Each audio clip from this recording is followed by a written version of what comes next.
Hello, everybody. My name is Laura, and I would like to welcome you back to another lesson on the IELTS speaking test with Merseyside Publishing.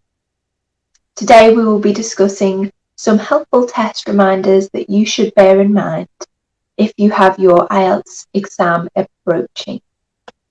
So, our first helpful reminder is that you should listen carefully and make your responses relevant. This is so important because although your answer might be very good, if it is not relevant to the question being asked, your examiner will think that you don't understand English. Next, make sure that you ask the examiner to repeat or clarify if you didn't understand the question.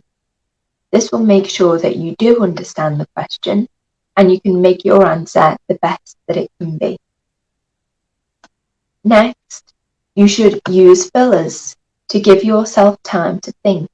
For example, well, basically, let me think.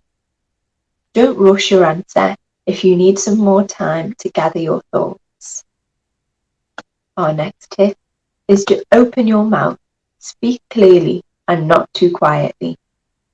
If you're mumbling or unclear, your examiner might mishear your answer or think that you're trying to hide poor English skills. Don't repeat the same simple words all the time. This will make it seem that you have a very small vocabulary, which can only score you a low band. Also, don't give very short answers. Make sure that your sentences are long and complex enough to show off your English skills. Don't use words and phrases that you're not sure about. Although you should try and make your sentences complex, if you make mistakes using difficult language, this will also score you a low band. Try only to use words and phrases that you are really confident with.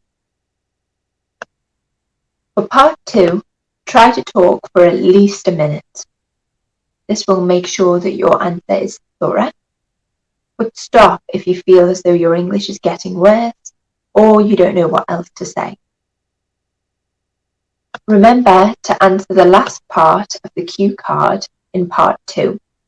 You must complete all of the cue card. Don't leave any parts out. Use connecting words and phrases. Some examples of these are however, on the other hand, or furthermore.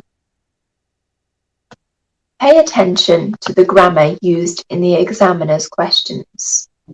This will help you to identify correctly the grammar that you should use in your answer.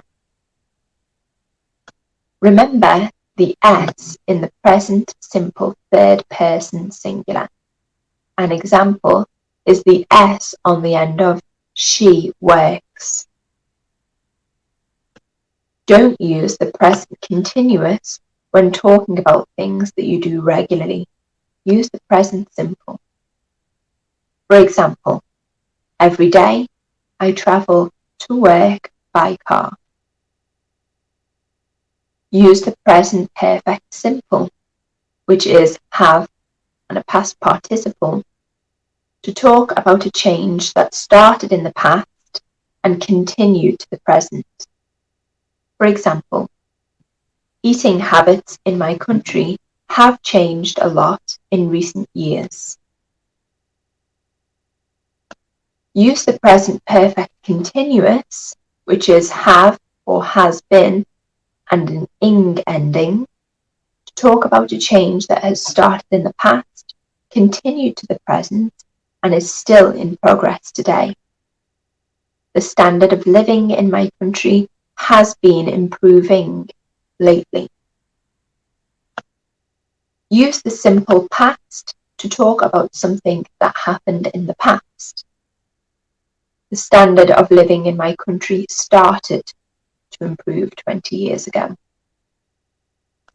Use the contraction of would, which is just the apostrophe D, and an infinitive to talk about hypothetical or imaginary situations.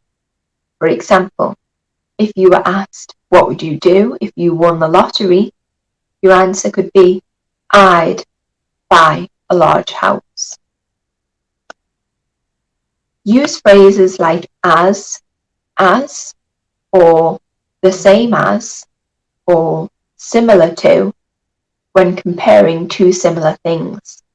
For example, Moscow is as expensive as New York City. I hope that these reminders help.